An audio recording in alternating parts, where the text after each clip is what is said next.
Shabbat Shalom Kak Ferim. Terima kasih Bapak Yahweh, kami boleh menguduskan Syabat-Mu, kami boleh berkumpul, Kau yang menguduskan kami supaya Engkau berbicara melalui Ruach HaKodes atas hidup kami. Haleluya, amin.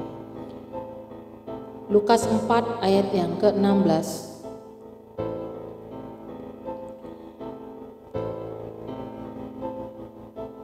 Kita lihat bahwa Yesua punya kebiasaan. Ya, apa kebiasaan Yesua? Yang pertama, juru selamat kita itu dibesarkan di Nazaret. Lukas 4 ayat ke-16, Yesua itu dibesarkan di Nazaret. Nazaret itu di mana, saudara? Nazaret itu adanya di Israel, ya, di Yerusalem. Jadi dia adalah seorang Ibrani. Dan pada hari Sabat sesuai dengan kebiasaannya, dia masuk ke sinagoga dan berdiri untuk membaca. Jadi kebiasaan daripada Yesua adalah dia menguduskan Syabat. Yesua tidak beribadah pada Yom Rizon atau dia beribadah pada Yom Seni, tetapi Yesua beribadah pada Yom Syabat. Dan dia punya kebiasaan. Dia masuk kemana pada hari Minggu? Dia masuk kemana pada Syabat? Dia masuk ke sinagoga, berdiri untuk membaca. Apa yang dibaca? Ya, baca dafar, saudara. Di sinagoga, di dalam pertemuan avoda, tentu yang dibaca adalah dafar, tentu yang dibaca adalah Torah. Tidak mungkin baca novel atau baca pesan atau baca WhatsApp, gak mungkin. Tapi yang dibaca adalah dafar. Ayat yang ke-18, apa yang dibaca oleh Yesua itu adalah kitab Nevi'im yang ditulis oleh Nevi'im Yeshayahu. Sama-sama kita baca, 1, 2, 3. Dan Roh Yahweh ada padaku, karena Dia telah mengurapi aku untuk menginjil kepada orang-orang miskin.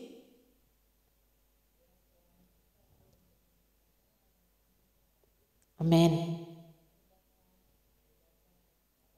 Amin.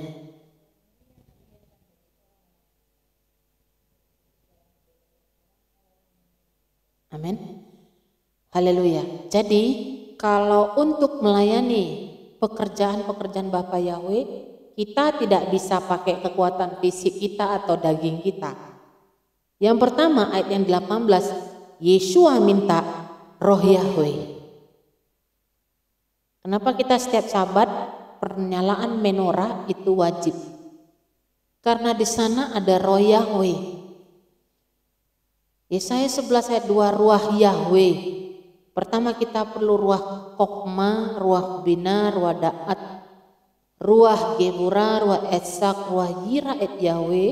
Pertama-tama itu harus turun memenuhi kita, baru kita bisa diberikan kekuatan untuk menginjili kepada orang-orang miskin. Jadi jangan pernah engkau sok-sok mau menginjili orang belum dipenuhi Roh Yahweh. Yang ada juga nanti orang tidak sepaham dengan kita, jadinya bertengkar, berdebat. Jadi harus minta Roh Yahweh dulu, roh hikmatnya itu, roh daatnya itu, roh geburanya itu memenuhi, ya, 7 api rohnya, baru kita nginjil. Apa itu menginjili? Kita minta kita memberitakan kabar baik. Ya, jadi the first target itu adalah orang-orang miskin. Saudara dikasih Bapak Yahweh, orang miskin di sini bukan saja orang-orang yang nggak punya harta. Miskin di sini artinya orang yang miskin dalam hal memberinya, miskin dalam hal pengetahuan akan Tuhan, pengenalan akan Elohim yang benar, miskin dalam hal apa? Waktu untuk bisa duduk diam mengenal penciptanya. Dan juga bisa miskin secara materi, miskin pengetahuannya. Ya. Kemudian apa? Orang yang berkekurangan, miskin juga berbicara orang yang berkekurangan, orang yang nggak makan. Kemudian kita bergerak kepada siapa? Menyembuhkan orang-orang yang hancur hati. Pernah hancur hati? Orang yang hancur hati itu biasanya hatinya hancur karena hubungannya dengan orang yang terdekatnya. Hati seseorang bisa hancur karena harga dirinya bisa diinjak-injak oleh orang lain. Hati orang hancur itu karena direndahkan oleh sesamanya. Biasanya orang mengalami hancur hati ya begitu. Ya, tidak dihargai, dilecehkan, kemudian direndahkan, hubungannya hancur, ya, itu bisa sampai kepada hati seseorang. Jadi kita di sana hadir, Yeshua hadir di sana untuk menyembuhkan orang yang hancur hati. Kemudian apalagi yang dilakukannya pada waktu Syabat? Dia mengkhotbahkan pembebasan bagi para tawanan. Tawanan ini adalah orang-orang yang pikirannya, hidupnya itu dibelenggu. Bisa dibelenggu oleh keterikatan, kebiasaan buruk, bisa dibelenggu oleh roh-roh adat istiadat, bisa dibelenggu oleh keyakinan-keyakinan yang lain yang salah di luar Elohim, bisa dibelenggu oleh kebiasaan atau sekali lagi bad karakter, bad habit. Kemudian apa? Pemulihan penglihatan bagi orang-orang yang buta. Ya, ini buta di sini bisa berbicara secara fisik, nggak bisa beneran melihat. Buta di sini juga orang yang berbicara. Ini juga berbicara orang yang tidak peduli dengan sekelilingnya, orang yang buta pengetahuannya, orang yang tertutup mata rohaninya, orang yang tidak diberikan kepekaan, orang yang tidak peduli dengan hal-hal yang rohani. Dan kebebasan orang-orang yang tertindas.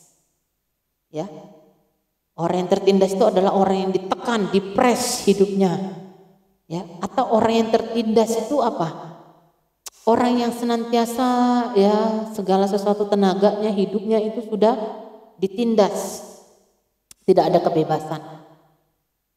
Kemudian di sini untuk apa? Untuk mengkhotbahkan tahun perkenanan Yahweh. Wah, ini luar biasa ya, Lukas 4 ayat 18. Jadi saudara jangan pernah ya Anda mau coba-coba menginjili tanpa meminta roh Yahweh, tanpa meminta roh Yahweh. Nanti yang ada apa? Ya, kita bisa dibala-bala sama roh jahat. Yang ada melekat aura-aura buruk yang melekat di dalam diri seseorang. Injil itu adalah kabar baik. Injil itu adalah kalau seseorang bisa menerima nama Yeshua, nama Bapa, itu karena memang Bapa yang menyelamatkan orang itu. Kita ini ya penyampai-penyampai firman ini cuman alat. Cuman alat. Jadi jangan berfokus kepada si pemberita firmannya, tapi fokus kepada dafarnya. Di dalam diri kita, di dalam si pemberita Injil itu ada emet, yang ada emet, ada kebenaran.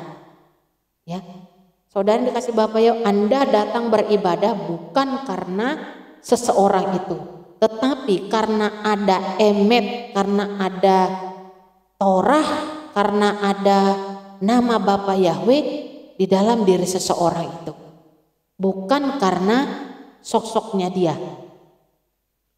Jadi dalam hal ini saudara, saya diingatkan ketika kita beravoda ya, ketika kita berada di satu wadah, maka kita harus fokus kepada avoda itu dan kepada Bapa Yahweh. The center of positive energinya adalah Yeshua. Yeshua punya kebiasaan pada waktu perayaan Syabat dia ke sinagoga. Kalau kita percaya, kalau Anda percaya Yeshua adalah juru selamatmu, penyelamatmu, idolamu, maka engkau akan mengikuti kebiasaannya Yeshua. Ya, selama di sana di wadah itu ada emet, ya, ada nama Bapa, ada nama Yeshua, ada Ruach Kudus, run for it. Jangan lihat kebiasaannya. Saya tahu terkadang memang banyak ujiannya ketika seseorang itu menjadi seorang pemimpin. Ya, namanya pemimpin berarti dia selalu ada di posisi seperti rumah di atas bukit. Jadi apa saja bisa kelihatan, ya. Di sini saudara, mata rohani kita arahkan kepada Yeshua, bukan kepada pemimpinnya. Ya. Kenapa? Karena roh kita ini tubuh kita ini masih melekat dengan roh. Tubuh yang binasa ini, yang fana ini masih melekat, atau Ruach HaKodesnya Bapa masih melekat pada tubuh yang fana. Ya. Jadi kebiasaan ya yang turun temurun itu bisa saja masih menghantui seseorang. Ya, kebiasaan itu bisa saja masih mengejar hidup seseorang. Tetapi jika dia bersalah dalam hal daging, itu hal daging. Tapi kalau dia tidak bersalah secara ruah, maka apa yang terjadi? Belum tentu juga dia bisa bersalah dalam secara ruah. Dagingnya mungkin yang salah, tetapi secara ruah kalau seseorang datang, firman Bapa Yahweh bilang kalau engkau mengaku kesalahanmu, maka dia adalah setia dan adil. Dia akan mengampuni segala kesalahanmu. Kalau dia sujud menyembah kepada Bapa Yahweh, dia meminta pengampunan, maka apa yang terjadi? Bapa mengampuni. Karena setiap kali ketika kita diberikan nafas kehidupan, nafseka, itu artinya kita punya kesempatan untuk bisa mengampuni dan diampuni. Ya. Itu.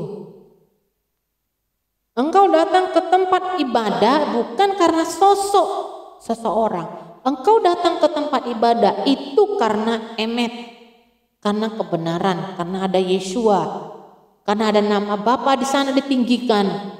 Fokusnya itu adalah aku beribadah untuk meninggikan nama Bapa Yahweh. Aku berafoda untuk bersama-sama bersekutu dengan para pemuji penyembah yang lainnya.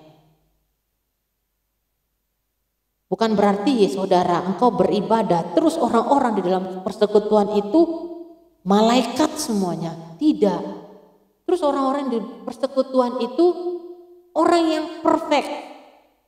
Enggak saudara. Enggak. Ya, itu orang bisa salah. Karena roh kita ini masih melekat pada tubuh jasmani.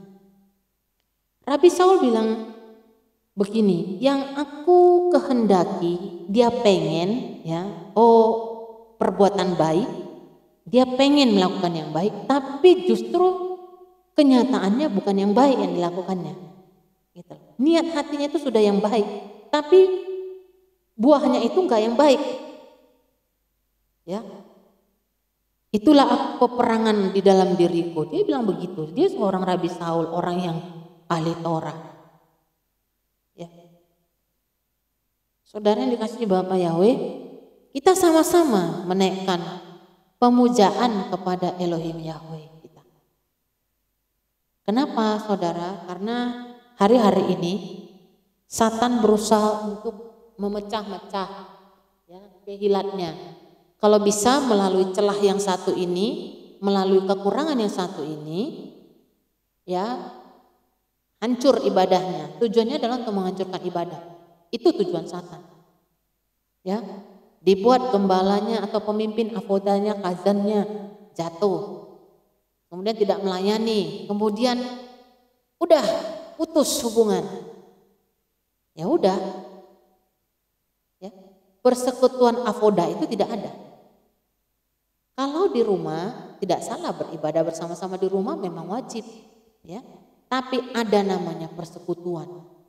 Ada namanya persekutuan dan ini saudara punya magnitude ya, punya kekuatan yang sangat besar. Ya. Kenapa? Karena pada saat Israel bersama-sama berjalan melalui Laut Kolson, saya tahu itu tangan Bapak Yahweh yang membelahnya. Tapi yakinlah saudara, itu karena mereka juga bersatu bersama-sama untuk bersepakat menyeberangi laut itu. Saya percaya ketika mereka menyeberang bersama-sama, Yahad, maka mujizat terjadi. Maka Bapa melakukan sesuatu hal yang sangat luar biasa. Bapa melakukan itu bukan karena seorang Mose, tapi Bapa melihat itu karena ada umat Ami, ya, Amka Israel. Saudara dikasihi Bapa Yahweh, ya, ketika Roh Yahweh ada dalam diri kita, maka kita akan bisa menginjili orang miskin. Artinya apa? Memberitakan kabar baik. Saudara, bicara kabar baik ini bukan berarti orang yang gak kenal Tuhan atau nama Yesus saja. Namanya kabar baik. Berarti setiap hari kita harus memberitakan kabar baik ke orang. Bukan gosip, bukan sesuatu hal yang tidak dilihat oleh matamu, terus engkau menyebarkannya kepada sesamamu. Kalau engkau mengetahui kesalahan, anggaplah itu dia miskin, saudara. Anggaplah dia itu orang yang lagi hancur hati. Maka apa yang kau lakukan? Minta 7 api Roh Yahweh supaya menyembuhkan yang hancur hati ini, supaya menyembuhkan orang yang sedang mati iman percayanya, supaya untuk menyembuhkan orang yang mungkin buta, orang yang mungkin khilaf, orang yang mungkin ditindas. Karena engkau tidak hidup dengan sesamamu 24 jam. Setiap orang punya personal private-nya. Setiap orang punya urusan pribadi masing-masing. Ya. Saudara yang dikasihi Bapa Yahweh, ini kebiasaan yang dilakukan oleh Yeshua. Ya, dia merayakan Syabat dan dia pergi ke sinagoga. Dan dia sebelum membaca daftar menginjili orang, dia meminta 7 api Roh Yahweh memenuhinya. Mari kita buka Yohanan 10 ayat yang ke-12. Sebagai penutup Yohanan 10 ayat yang ke-12.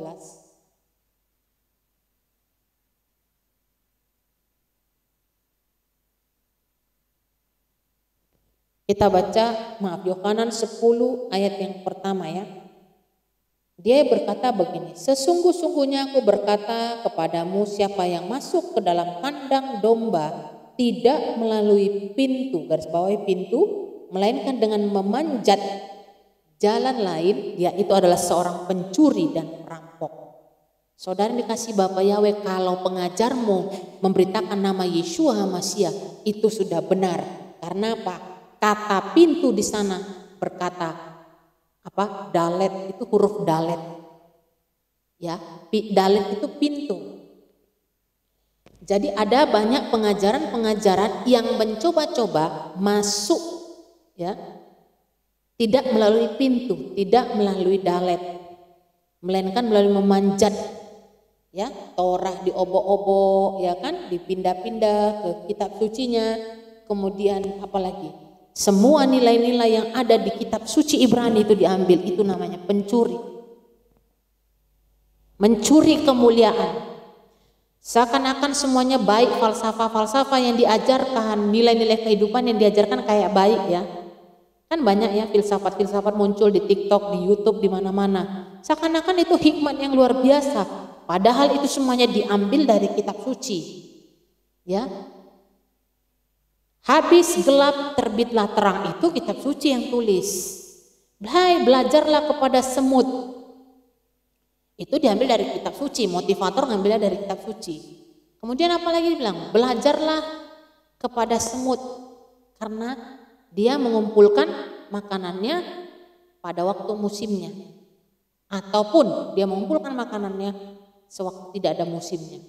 Itu berbicara kerajinan. Hai pemalas. Nah, itu semua diambil dari mana? Dari kitab suci. Ya. Kemudian Yeshua berkata, setialah dalam perkara-perkara yang kecil, maka nanti akan ditambahkan perkara-perkara yang besar. Orang harus setia. Nah, nilai itu diambil, Filosofi itu diambil, filsafat itu diambil. Dia adalah seorang pencuri dan perampok. Makanya kalau belajar tetap kepada dalet. Yeshua adalah dalet. Ya, Yeshua adalah seorang gembala. Namun ayat yang kedua, namun siapa yang masuk melalui dalet pintu, ia adalah seorang gembala domba. Bagi dia inilah penjaga pintu membukakan, dan domba-domba itu mendengarkan suaranya, dan dia memanggil domba-domba miliknya berdasarkan nama. Dan dia menuntun mereka keluar. Amin. Ya, panggil namanya, ya. Walaupun mungkin tidak bersama-sama lagi dalam ibadah, bisa kita panggil namanya di dalam doa-doa kita. Amin. Sebagai penutup ayat yang ke-7, Yohanan 10 ayat yang ke-7 dan ke-8. Jangan salah percaya saudara, jangan percaya kepada perampok dan pencuri.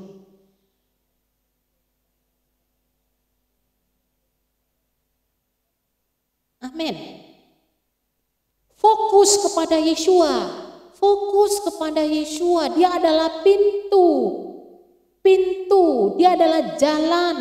Semua orang, garis bawahi, semua orang. Siapa ini? Yang mengaku dirinya nabi, yang mengaku dirinya pendeta, yang mengaku dirinya biksu, yang mengaku dirinya apa? Pemimpin, pemuka agama, pastor, segala macam. Semua orang, siapa saja yang datang sebelum aku, mereka adalah pencuri dan perampok. Ya, di luar dari pengajaran Torah, mereka adalah pencuri dan perampok. Sebaliknya, domba-domba itu tidak mendengarkan mereka. Ya, ayat yang ke-9, Yeshua adalah pintu. Jika seseorang masuk melalui Yeshua, ia akan diselamatkan, dan dia akan masuk dan akan keluar dan akan menemukan padang rumput. Pencuri tidak datang kecuali untuk mencuri dan membunuh dan membinasakan.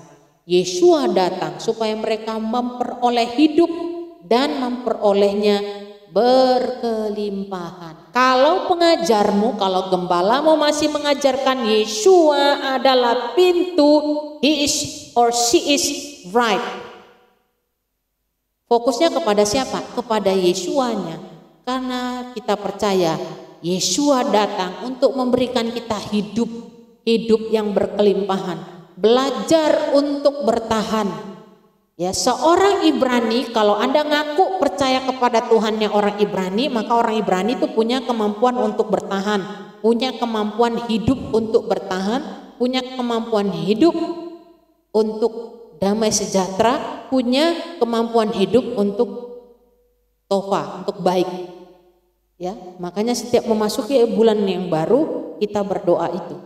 Kita minta supaya Bapak Yahweh melanjutkan kehidupan yang mampu untuk bertahan, kelanjutan hidup yang berkat-berkat, menikmati berkat-berkat yang terbaik. Jangan ngaku Anda menyembah Tuhan Ibrani kalau Anda tidak punya kemampuan untuk bertahan. Sebentar kena goncangan Anda lari, Anda pindah. Sebentar Anda kena gesekan, pindah, lari. Itu bukan orang yang menyembah kepada Elohim Ibrani. Tapi ada kemampuan untuk bertahan. Kenapa? Karena di balik semua goncangan, ya, Yeshua sedang membukakan pintu itu sedikit-sedikit dalam hidupmu, ya. Pintu-pintu yang tertutup akibat kebiasaan-kebiasaan leluhur secara jasmani itu sedang dibuka. Gitu. Ada orang seluruh keturunan itu kebiasaannya jorok atau kotor. Ketika engkau bertemu dengan seseorang yang menyembah Yeshua, engkau dipaksa atau dibiasakan untuk hidup bersih. Ya, terus kita nggak senang, kita sakit hati ketika ditegur. Wah, itu salah, saudara. Itu contoh kecil, ya. Tetapi kalau kita percaya kepada Yeshua, maka Dia akan membawa kita ke padang rumput hijau, ke air yang tenang. Ya, karena Dia Dia adalah gembala yang baik. Kejar terus Yeshua HaMashiach, kejar terus emet sebagai pemberita Injil. Biarlah kita dipenuhi oleh Ruach HaKodes, Roh Yahweh sebelum kita memberitakan Injil. Mari kita berdoa. Terima kasih Bapa Yahweh untuk berit hadasamu. Kemitsion tetse Torah, udavar Yahweh meriu shalaim baruch senatan Torah, leamo Israel bekotso. Terima kasih Bapa Yahweh, Engkau memberikan kami habrit hadasa melalui Yeshua HaMashiach. Termaterelah seluruh dafar kebenaran-Mu Bapa Yahweh. Berikan kami kemampuan untuk bertahan. Ufdam Adonai Yeshua HaMashiach Ruach HaKodes. Amin.